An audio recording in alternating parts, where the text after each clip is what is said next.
Religião. 1. Fé versus ideologia. O Testemunho Proibido, O Globo, 14 de julho de 2001. And Kaifa was, in his own mind, a benefactor of mankind. William Blake. The best lack all conviction, while the worst are full of passionate intensity. William Butler Yeats. Um dos trechos que mais me impressiona no Evangelho é aquele em que Jesus, sob a acusação de difundir ensinamentos suspeitos, apela ao testemunho do público. Tenho falado francamente ao mundo, afirma, e nada disse em oculto. Pergunta-o aos que me ouviram. Um dos guardas lhes dá então uma bofetada. Jesus lhe responde, se eu disse mal, prova-o. Se disse bem, por que me feres? Quando Northrop Frye demonstrou em The Great Code que, em última instância, todos os enredos da literatura de ficção estão prefigurados nos livros sacros, ele se esqueceu de dizer que todos os acontecimentos das nossas vidas estão prefigurados na literatura de ficção. Que é a ficção, afinal, senão o conjunto dos esquemas imaginários das vidas possíveis? Pelo menos assim o entendia Aristóteles, mestre de Frye, não sei. E que é o conjunto das vidas possíveis, senão a sinfonia dos ecos terrenos da vida divina, a reverberação do eterno no tempo. Nossas biografias são as cópias de uma cópia. Por trás delas, uma única história se passou, a da vida, paixão e morte de Nosso Senhor Jesus Cristo. A cena do testemunho rejeitado repete-se milhões de vezes ao longo dos séculos, onde quer que um escritor, um professor, um orador seja acusado de dizer o que não disse, de ensinar o que não ensinou, de pregar o que não pregou. Se nesse momento alega o testemunho público de seus escritos, de seus ouvintes, de tudo o que é arquinotório e documentado, isso não o livra da má vontade do juiz iníquo. O simples desejo de provar é tido como insolência. Calem-se as testemunhas, suprimam-se os documentos. O que vale não é a palavra de quem viu, leu ou ouviu. O que vale é a palavra de quem, nada tendo visto, lido ou ouvido, conjectura, suspeita e acusa. A ignorância maliciosa torna-se fonte da autoridade, suprimindo não somente os fatos, mas a simples possibilidade de alegá-los. O que importa não é conhecer, é odiar com intensidade. Esse modelo eterno reaparece diariamente na nossa imprensa, no parlamento, nas cátedras acadêmicas e nas escolas de crianças, quando aqueles que desagradam ao consenso dominante são rotulados de fascistas. Se apelam ao testemunho de seus escritos, alegando que jamais disseram uma palavra em favor do fascismo, que o condenaram e que pregaram o contrário dele, terão de dar-se por felizes se em resposta não receberem uma bofetada, mas apenas um riso de escárnio. No tribunal dos infernos, o escárnio dos canalhas é a prova suprema. Todos os testemunhos, todos os documentos do mundo não valem para impugná-lo, mais probante que ele, só a bofetada do guarda. Milhões de pequenos brasileiros estão sendo educados nessa pedagogia de Anás e Caifás. Logo estarão prontos para, a simples menção de certos nomes dos quais nada sabem, gritar em uníssono, fascistas. Ai de quem tombe sob o olhar fulminante desse temível tribunal mirim.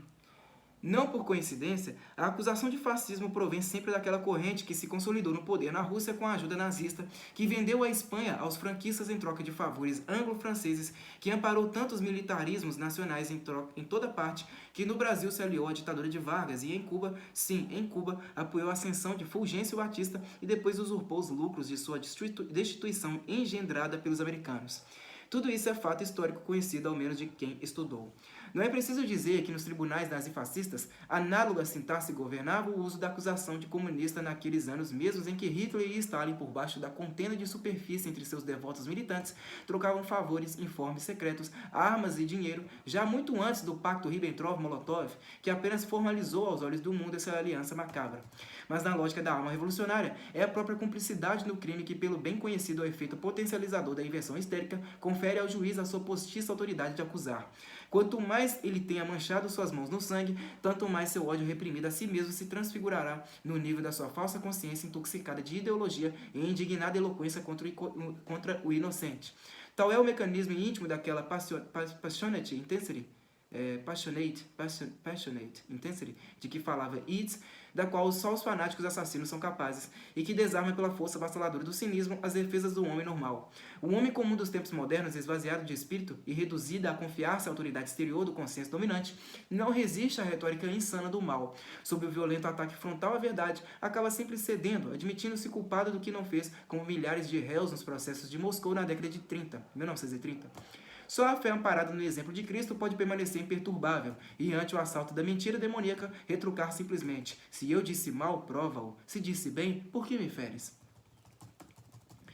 Do mito à ideologia. Jornal da Tarde, 29 de março de 2001. A falta de santos, de místicos e de filósofos num país de dimensões continentais e 500 anos de existência já basta para fazer dele uma anomalia espiritual assustadora, provavelmente sem similar na história universal.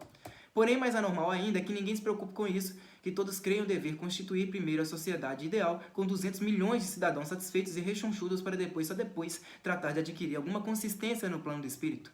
Essa pretensão insensata é talvez a maior manifestação de desprezo coletivo à única coisa necessária que já se observou na espécie humana. Não há no repertório das possibilidades históricas conhecidas exemplo de sociedade que lograsse encher todos os estômagos para só depois alimentar os corações e os cérebros. Os povos mais primitivos, as comunidades mais rudimentares, já mostravam saber que algum tipo de conhecimento metafísico precedia no tempo e na ordem hierárquica dos fatores a organização material da sociedade, pois a sociedade é feita por homens e a organização da alma humana precede a possibilidade mesma da ação racional da sociedade. A expressão mito fundador ainda anda hoje, aliás, nas bocas dos nossos acadêmicos, mas é evidente que eles não têm a menor ideia do que seja isso.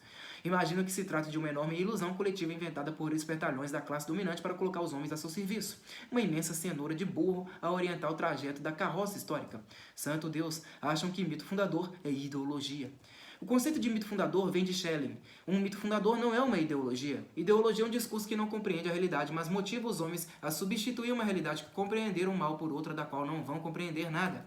Inspirados pela ideologia do socialismo, os seguidores de Lenin substituíram a sociedade czarista, da qual tinham uma compreensão falseada pela monstruosidade incompreensível que foi a sociedade soviética. Inspirados nos falsos diagnósticos sociais de Hitler, os nazistas desmantelaram uma república que não compreendiam e puseram no lugar dela um pesadelo ininteligível. Guiados por pessoas que acharam que o mito fundador é ideologia, um povo que não compreende a raiz de seus males se prepara neste país para produzir males infinitamente maiores que, se vierem a se consumar, talvez já não possam ser compreendidos por nenhuma inteligência humana. Ideologia é isso, um discurso que, partindo de uma falsa visão do presente, atrai os homens para a construção de um futuro, que depois de pronto é feio demais para que suportem reconhecer nele a obra de suas mãos. Por isso, os desiludidos de ideologias criminosas raramente se apresentam como aquilo que são, cúmplices fracassados de um crime sem recompensa. Apresentam-se como vítimas traídas pelo destino, falseiam o passado como falsear o futuro. Um autêntico mito fundador, ao contrário, é uma verdade inicial compactada que, no desenrolar da história, vai desdobrando seu sentido e florescendo sob a forma de ciência, de leis, de valores, de civilização. Um mito fundador não é um produto cultural pela simples razão de que ele e só ele é a semente de toda a cultura possível. Um mito fundador constitui-se, em geral, da narrativa simbólica de fatos que efetivamente sucederam, fatos tão essenciais e significativos que acabaram por transferir parte do seu padrão de significado para tudo o que vem a acontecer em seguida numa determinada área civilizacional. Assim, por exemplo, Northrop Frye demonstrou que todos os esquemas narrativos conhecidos na grande literatura ocidental são variações de enredos bíblicos. Ora, os esquemas narrativos da literatura superior são os padrões de autocompreensão imaginativa de uma civilização. E os padrões de autocompreensão imaginativa são, por sua vez, os esquemas de ação possíveis. A Bíblia, mito fundador da civilização ocidental, está no fundo de toda a nossa compreensão de nós mesmos e de todas as nossas possibilidades de ação. Fora disso, não há senão ideologia, erro, loucura. A desorientação radical da sociedade brasileira vem da ligação tênue e cada vez mais distante, cada vez mais evanescente que nossa história tem com as raízes bíblicas da civilização do Ocidente. Tanto perdemos a compreensão do nosso mito fundador que chegamos a querer substituí-lo por mitos tribais, indígenas ou africanos, belos e sugestivos, o quanto sejam, mas ineptos a dar forma a uma civilização vasta e complexa. Mas hoje descemos abaixo dos mitos tribais que, limitados o quanto fossem, tinham a sua verdade. Já não queremos nem mesmo construir o Brasil em cima de verdades parciais. Queremos a mentira total. Queremos uma ideologia. Como ler a Bíblia? Jornal do Brasil, 17 de janeiro de 2008. Quando você lê um romance ou peça de teatro, não tem como julgar a verossimilhança das situações e dos caracteres, se antes não deixar que a trama o impressione e seja revivida interiormente como um sonho. Ficção é isso, um sonho acordado e dirigido. Como os personagens não existem fisicamente, mesmo que porventura tenham existido historicamente no passado, você só pode encontrá-los na sua própria alma como símbolos de possibilidades humanas que estão em você como estão em todo mundo, mas que eles encarnam de maneira mais límpida e exemplar, separada das contingências que podem tornar obscura a experiência de todos os dias. A leitura de ficção é um exercício de autoconhecimento antes de poder ser análise literária, atividade escolar ou mesmo diversão. Não é divertido acompanhar uma história opaca cujos lances não evocam as emoções correspondentes. A mesma exigência vigora para os livros de história, com o atenuante de que, em geral, o historiador já processou intelectualmente os dados e não fornece um princípio de compreensão em vez da trama bruta dos acontecimentos. Se você não apreende os atos dos personagens históricos como símbolos investidos de verossimilhança psicológica, não tem a menor condição de avaliar em seguida se são historicamente verdadeiros ou não. Um livro de história tem de ser lido primeiro como ficção, só depois como realidade. O problema é que nem sempre as possibilidades que dormem no fundo da nossa alma nos são conhecidas, e então não podemos reconhecê-las quando aparecem na ficção ou na história. O resultado é que a narrativa se torna opaca. Pior ainda, você pode se deixar enganar por falsas semelhanças, reduzindo os símbolos da narrativa a sinais convencionais às possibilidades já conhecidas, se não a estereótipos banais da atualidade. O reconhecimento interior não é só um exercício de memória, mas um esforço sério para ampliar a imaginação de modo que possa abarcar mesmo as possibilidades mais extremas e inusitadas. Você não pode fazer isso se não se dispõe a descobrir na sua alma monstros, heróis e santos que jamais suspeitaria encontrar lá. Compreensivelmente, os monstros são mais fáceis de descobrir do que os heróis e santos. O medo, o nojo, a raiva e o desprezo são emoções corriqueiras e bastam para tornar verossímil o que quer que nos pareça pior do que nós mesmos. Já aquilo que é nobre e elevado só transparece a quem o ama, e esse amor traz imediatamente consigo um sentimento de dever e de obrigação, como no célebre soneto de Hayek, não sei, R-I-L-K-E, em que a perfeição de uma estátua de Apolo transcende a mera contemplação estética e convoca o observador a mudar de vida, a tornar-se melhor. A impressão humilhante de não estar à altura desse apelo produz quase automaticamente uma reação negativa, o despeito. Negando a existência do melhor, reduzindo-o ao banal, ou fazendo dele uma camuflagem enganosa do feio e do desprezível, a alma encontra um alívio momentâneo para o seu orgulho ferido, restaurando uma autoimagem tranquilizante à custa de encurtar miseravelmente a medida máxima das possibilidades humanas. Se esse problema existe em qualquer livro de ficção ou de história, imagine na Bíblia, onde o personagem central é o próprio Deus. Abrir-se ao chamado da perfeição divina é trabalho para uma vida inteira e mais uns dias, e vem entremeado de inumeráveis derrotas e humilhações, mas sem isso você não compreenderá uma só palavra da Bíblia. 100% do ateísmo militante consistem em despeito e incapacidade de leitura séria. 2. Perseguição versus silêncio. Para além da sátira, Folha de São Paulo, 31 de agosto de 2004.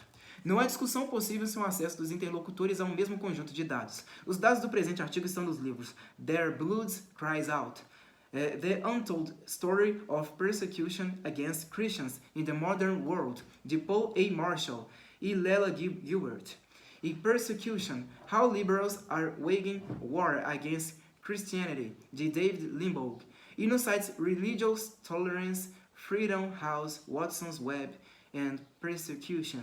Dessas fontes, a primeira demonstra, acima de qualquer dúvida razoável, que está acontecendo em países islâmicos e comunistas um morticínio organizado de cristãos, sem outro motivo que não o de serem cristãos, alcançando já um total de mais de 2 milhões de vítimas desde a última década. A segunda mostra, com idêntica riqueza de evidências, um tipo diferente de perseguição que se observa no outro lado do mundo, o genocídio cultural anticristão nos Estados Unidos.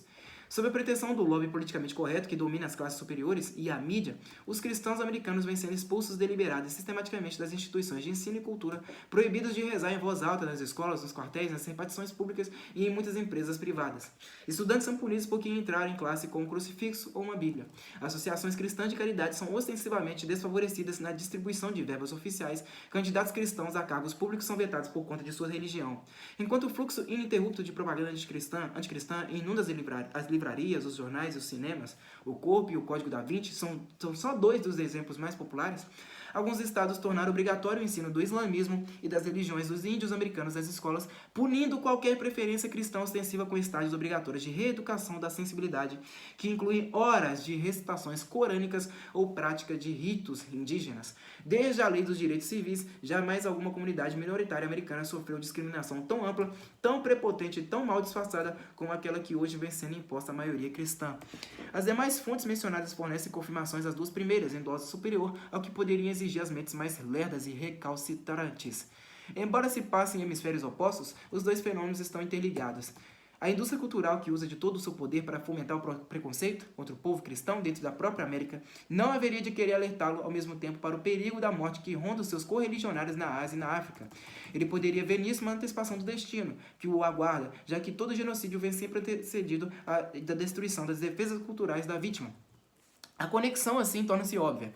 Se a cumplicidade ativa ou passiva, barulhenta ou silenciosa do establishment anticristão do Ocidente, nunca os ditadores da China, do Sudão, do Vietnã e da Coreia do Norte poderiam continuar matando cristãos sem ser incomodados. O discurso da mídia em favor das minorias, hoje privilegiadas, que nos Estados Unidos nunca sofreram uma parte ínfima do sofrimento imposto aos cristãos no mundo, discurso sempre acompanhado da inculpação, ao menos implícita, do cristianismo, é ele mesmo um meio eficaz de dessensibilizar o público para a perseguição anticristã. O pesadelo de povos inteiros trucidados ante o olhar indiferente do mundo e os sorrisos sarcásticos dos bem-pensantes repete-se igualzinho ao dos anos 1930. 8 milhões de ucranianos ameaçados por Stalin poderiam ter sobrevivido se o New York Times não assegurasse que estavam em boas mãos. 6 milhões de judeus poderiam ter sido poupados se na Inglaterra o Sr. Chamberlain, nos Estados Unidos os comunistas comprados pelo pacto Ribbentrop-Molotov e na França uma esquerda católica podre sob a liderança do açucarado Emmanuel Mounier não garantisse que Adolf Hitler era da paz. A credibilidade dos apaziguadores é uma arma letal a serviço dos genocidas, mas hoje não é preciso nem mesmo desmentir o horror. Ninguém sabe que ele existe. O mundo estreitou-se às dimensões de uma telinha de TV, de uma manchete de jornal. O que não cabe nelas está fora do universo. A mídia elegante tornou-se o maior instrumento de controle e manipulação jamais concebido pelos supremos tiranos. Joseph Goebbels e Willy Munzenberg eram apenas amadores, acreditavam em propaganda ostensiva, quando hoje se sabe que a simples alteração discreta do fluxo de notícias basta para gerar nas massas uma confiança ilimitada nos manipuladores e o ódio feroz a bodes expiatórios, sem que ninguém pareça tê-las induzido a isso. O tempo das mentiras repetidas está superado. Entramos na era da inversão total. Por isso mesmo, dizê-lo é inútil. Conheço bem a classe letrada brasileira. Sei que nela, sobretudo entre os jornalistas, são muitos os que, a simples leitura deste artigo, sem a mínima tentação de consultar as fontes, negarão tudo a priori mediante um risinho de desprezo cético e o recurso infalível ao estereótipo pejorativo da teoria da conspiração. Serão ouvidos com aprovação como se fossem as supremas autoridades no assunto, e eu passarei por louco. Um mundo em que trejeitos afetados convencem mais que toneladas de provas está abaixo da possibilidade de ser descrita até mesmo pelos instrumentos mais contundentes da arte da sátira. George Orwell, Karl Kraus, Eugênio Ionesco, Franz Kafka e até mesmo Alexandre Zinoviev, professor de lógica e matemática que usou os instrumentos da sua disciplina para forjar uma linguagem apta a representar literariamente a incongruência total da vida soviética, prefeririam calar-se. A sátira existe, afinal, para retratar seres humanos. Ela paira acima da estupidez satânica, incapaz de descer o bastante para poder descrevê-la. A Guerra contra as Religiões, Diário do Comércio, 23 de janeiro de 2006. Embora desde a Revolução Francesa o grosso da violência militante tenha se originado sempre nas ideologias materialistas e escolhido como vítima preferencial a população religiosa, embora a perseguição aos católicos ortodoxos, protestantes e judeus tenha matado mais gente só no período de 1917 a 1990 do que todas as guerras religiosas somadas mataram ao longo da história universal, embora nas duas últimas décadas o morticínio de cristãos tenha voltado a ser rotina nos países comunistas e islâmicos, chegando a fazer 150 mil vítimas por ano, embora todos esses fatos sejam de facílima comprovação e de domínio público, e embora nas próximas nações democráticas o acúmulo de legislações restritivas exponham os religiosos ao perigo constante das perseguições judiciais, a grande mídia e o sistema de ensino na maior parte dos países insistem em continuar usando uma linguagem na qual a religião é sinônimo de violência fanática e na qual a eliminação de todas as religiões é sugerida ao menos implicitamente como a mais bela esperança de paz e liberdade para a humanidade sofrida. A mentira gigantesca em que se sustenta essa campanha é tão patente, tão ostensiva, tão cínica, que combatê-la só no campo das discussões públicas é o mesmo que querer parar um assassino, ladrão ou estuprador mediante a alegação polida de que seus atos são ilegais. Os mentores e autores da campanha antirreligiosa universal sabem perfeitamente que estão mentindo. Não precisam ser avisados disso. Precisam ser detidos, desprovidos de seus meios de agressão, reduzidos à impotência e tornados inofensivos como tigres empalhados. A propaganda insistente contra uma comunidade exposta a risco não é simples expressão de opiniões. É ação criminosa, é cumplicidade ostensiva ou disfarçada com o genocídio. Aqueles que a praticam não devem ser apenas contestados educadamente, como se tudo não passasse de um pacífico debate de ideias. Devem ser responsabilizados judicialmente por crimes contra a humanidade. A jurisprudência acumulada em torno das atrocidades nazistas, unânime em condenar a cumplicidade moral, mesmo retroativa, fornece base mais que suficiente para condenar, por exemplo, um Richard Dawkins, quando sai alardeando que o judaísmo e o cristianismo são abuso de menores, como se a noção mesmo da proteção à infância não tivesse sido trazida ao mundo por essas religiões e como se elas não fossem hoje o último obstáculo à erotização total da infância e à subsequente legalização universal da pedofilia, já praticamente institucionalizado no Canadá, um dos países mais ateus do universo. Quando o Sr. Dawkins se diz avesso ao uso de meios violentos para extinguir as religiões, mas propõe os mesmos objetivos ateísticos que há 2 séculos buscam realizar-se precisamente por esses meios, ele sabe perfeitamente que a ênfase do seu discurso e, portanto, seu efeito sobre a plateia está na promoção dos fins e não na seleção dos meios. Voltaire, quando bradava "esmagai a infame", negava estar incitando quem quer que fosse a violência física contra a Igreja Católica. Mas quando os revolucionários de 1789 saíram incendiando conventos, destripando freiras e decapitando bispos, era esse grito que ecoava nos seus ouvidos e saía pelas suas bocas. Se a religião é, segundo o Sr. Dawkins, o maior de todos os crimes, a matança de todos os religiosos terá sempre o atenuante da gravidade menor e o da sublime intenção libertadora. Quando no começo do século XX, Edouard Drummond escrevia La France Juive, que ele não tinha em mente nenhuma crueldade a ser praticada coletivamente contra os judeus, mas é impossível ler hoje suas páginas sem sentir o cheiro das câmaras de gás. Uma única e breve página vagamente antissemita escrita por Winston Churchill na juventude precipitou-o numa tal crise de arrependimento diante da ascensão do nazismo que isso decidiu o restante da sua vida de líder e combatente. Drummond, que morreu em 1917, não poderia ter adivinhado o destino que os leitores dos seus livros dariam aos judeus, mas o Sr. Dawkins não precisa adivinhar o futuro para calcular o efeito de suas palavras. Conhece a história do século XX, sabe a que resultados levam não somente as propostas explícitas como a de Lenin, varrer o cristianismo da face da terra, mas também o anticristianismo mais sutil, mais sofisticado de um Heidegger, que, pretendendo expulsar Deus para fora da metafísica, convocou Adolf Hitler para dentro da história. Um homem que, sabendo de tudo isso, se oferece para gravar programas de TV que apresentam a religião como a raiz de todos os males, como se os mais amplos morticínios da história não fossem males de maneira alguma. Esse homem é simplesmente um apologista do genocídio, um criminoso vulgar como qualquer neonazista de Arrabalde. O Sr. Dawkins já ultrapassou aquele limite de truculência mental e do desprezo à verdade para além do qual toda discussão de ideias se torna inútil. Não se trata de provar nada para o Sr. Dawkins, trata-se de provar seu crime perante os tribunais, o dele e o de inumeráveis organizações militantes subsidiadas por fundações bilionárias dedicadas a fomentar por todos os meios o ódio às religiões. Todas as organizações religiosas que não se mobilizarem para a defesa comum, não só no campo midiático, mas no judicial, devem ser consideradas traidoras, colaboracionistas e vendidas ao inimigo. E não espanta que usem para legitimar sua covardia abominável o pretexto do perdão e da caridade, prostituindo o sentido da mensagem evangélica que manda cada um de nós perdoar as ofensas feitas a ele próprio. Nunca pavonear-se de cristão mediante o expediente fácil de perdoar crimes cometidos contra terceiros, que, aliás, nunca lhe deram procuração para isso. Não é um discípulo de Jesus aquele que, vendo seu irmão ser esbofeteado, se apressa em cortejar o agressor, oferecendo-lhe a outra face da vítima. Fundamentalismo? Pergunta. O mais extraordinário é que as forças anticristãs e antijudaicas, mal escondendo seu apoio à ocupação islâmica do mundo ocidental, prevalecem-se da própria imagem sangrenta do radicalismo islâmico para projetá-la sobre todas as comunidades religiosas, sobretudo aquelas que são vítimas usuais da violência muçulmana, e transmitir ao mundo a noção de que todas são, no fundo, terroristas. O manejo astuto do termo fundamentalismo tem servido para esse ardil que desonra qualquer língua culta. Esse termo designava originariamente certas seitas protestantes afeitas a uma leitura literal da Bíblia, ou mais genericamente qualquer comunidade religiosa decidida a conservar o apego às suas tradições, um direito que hoje se reserva para muçulmanos, índios, africanos e seus descendentes, negando-o a todo o restante da espécie humana. Ao transferir o uso desse qualificativo para os terroristas islâmicos, a grande mídia e os intelectuais ativistas que a frequentam cometeram uma improbidade proposital. De um lado, esse uso camuflava o fato de que esses radicais não eram de maneira alguma tradicionalistas, eram revolucionários profundamente influenciados pelas ideologias de massa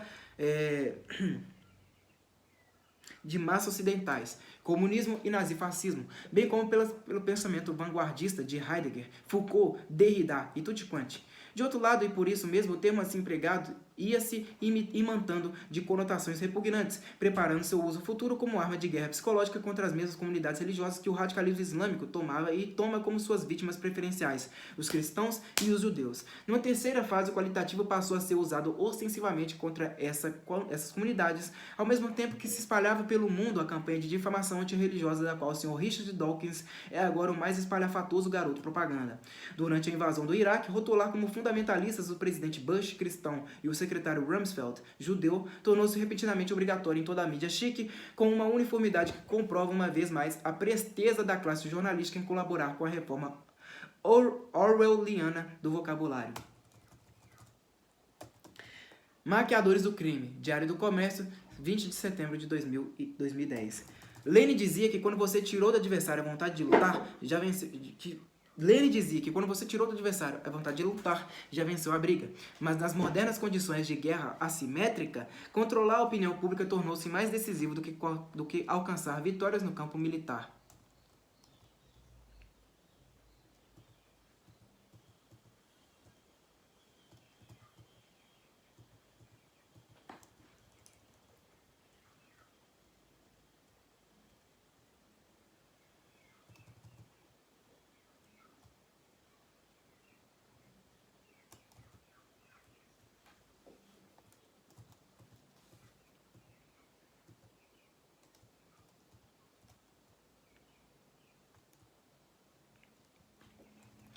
A regra leninista converte-se, portanto, automaticamente na técnica da espiral do silêncio. Agora trata-se de extinguir na alma do inimigo não só sua disposição guerreira, mas até sua vontade de argumentar em defesa própria, seu mero impulso de dizer umas tímidas palavrinhas contra o agressor. O modo de alcançar esse objetivo é trabalhoso e caro, mas simples em essência. Trata-se de atacar a honra do infeliz desde tantos lados, por tantos meios de comunicação diversos e com tamanha variedade de alegações contraditórias, com frequência propositadamente absurdas e farsescas, de tal modo que ele, sentindo a inviabilidade de um debate limpo, acaba preferindo recolher-se ao silêncio. Nesse momento, ele se torna politicamente defunto. O mal venceu mais uma batalha. A técnica foi experimentada pela primeira vez no século XVIII. Foi tão pesada a carga de invencionices, chacotas, lendas urbanas e arremedos de pesquisa histórico-filológica que se jogou sobre a Igreja Católica que os padres e teólogos acabaram achando que não valia a pena defender uma instituição venerável contra alegações tão baixas e maliciosas. Resultado, perderam a briga. O contraste entre a virulência, a baixeza, a ubiquidade da propaganda anticatólica e a míngua, a timidez dos discursos de defesa ou contra-ataque, marcou a imagem da época até hoje com a fisionomia triunfante dos iluministas e revolucionários. Pior ainda, recobriu-os com a aura de uma superioridade intelectual que no fim das contas não possuíam de maneira alguma. A igreja continuou ensinando, curando as almas, amparando os pobres, socorrendo os doentes, produzindo santos e mártires, mas foi como se nada disso tivesse acontecido. Para vocês fazerem uma ideia do poder entorpecente da espiral do silêncio, basta notar que durante aquele período uma só organização católica, a Companhia de Jesus, fez mais contribuições à ciência do que todos os seus detratores materialistas somados, mas foram estes que entraram para a história, e lá estão até hoje, como paladinos da razão científica em luta contra o obscurantismo. Se essa minha afirmação lhe parece estranha, e como se diz no Brasil, polêmica, é porque você continua acreditando em professores semi-analfabetos e jornalistas semi-alfabetizados. Em vez disso, deveria tirar a dúvida lendo John W. O'Malley e Mordecai Feingold. Foi só quase um século depois desses acontecimentos que Alexis de Tocqueville descobriu por que a igreja perdera uma guerra que tinha tudo para vencer. Deve-se a ele a primeira formulação da teoria da espiral do silêncio, que, em extensa pesquisa sobre o comportamento da opinião pública na Alemanha, Elisabeth Noel Neumann veio a confirmar integralmente em The Spiral of Silence, Public Opinion, Our Social Scheme. Calar-se ante o atacante desonesto é uma atitude tão suicida quanto tentar rebater suas acusações em termos elevados, conferindo-lhe uma dignidade que não tem. As duas coisas jogam você direto na voragem da espiral do silêncio. A igreja do século XVIII cometeu esses dois erros como a igreja de hoje os está cometendo de novo. A sujidade, a vileza mesma de certos ataques são planejadas para constranger a vítima, instilando nela a repulsa de se envolver em discussões que lhe soam degradantes e forçando-a, assim, seja ao silêncio, seja uma ostentação de fria polidez superior que não tem como não parecer mera camuflagem improvisada de uma dor insuportável e, portanto, uma confissão de derrota. Você não pode parar um assalto recusando-se a encostar um dedo na pessoa do assaltante ou demonstrando-lhe educadamente que o Código Penal proíbe o que está fazendo. As lições de Tocqueville e Noel Newman não são úteis só para a Igreja Católica. Junto com elas, as comunidades mais difamadas do universo são os americanos e os judeus. Os primeiros preferem antes pagar por crimes que não cometeram do que incorrer numa falta de educação contra seus mais perversos detratores. Os segundos sabem se defender um pouco melhor, mas se sentem inibidos quando os atacantes são oriundos das suas próprias fileiras, o que acontece com frequência alarmante. Nenhuma entidade no mundo tem tantos inimigos internos quanto a Igreja Católica, os Estados Unidos e a nação judaica. É que viveram na espiral do silêncio por tanto tempo que já não sabem como sair dela e até a fomentam por iniciativa própria antecipando-se aos inimigos. A única reação eficaz à espiral do silêncio é quebrá-la, e não se pode fazer isso sem quebrar junto com ela a imagem de respeitabilidade dos que a fabricaram. Mas como desmascarar uma falsa respeitabilidade respeitosamente? Como denunciar malícia, trapaça, mentira, o crime sem ultrapassar as fronteiras do mero debate de ideias? Quem comete crimes não são ideias, são pessoas. Nada favorece mais o império do mal do que o medo de partir para o ataque pessoal, quando este é absolutamente necessário. Aristóteles ensinava que não se pode debater com quem não reconhece ou não segue as regras da busca da verdade. Os que querem manter o diálogo elevado com criminosos tornam-se maquiadores do crime. São esses os primeiros que, na impossibilidade de um debate honesto e temendo cair do pecado do ataque pessoal, se recolhem ao que imaginam ser um silêncio honrado, entregando o terreno ao inimigo. A técnica da espiral do silêncio consiste em induzi-los a fazer precisamente isso.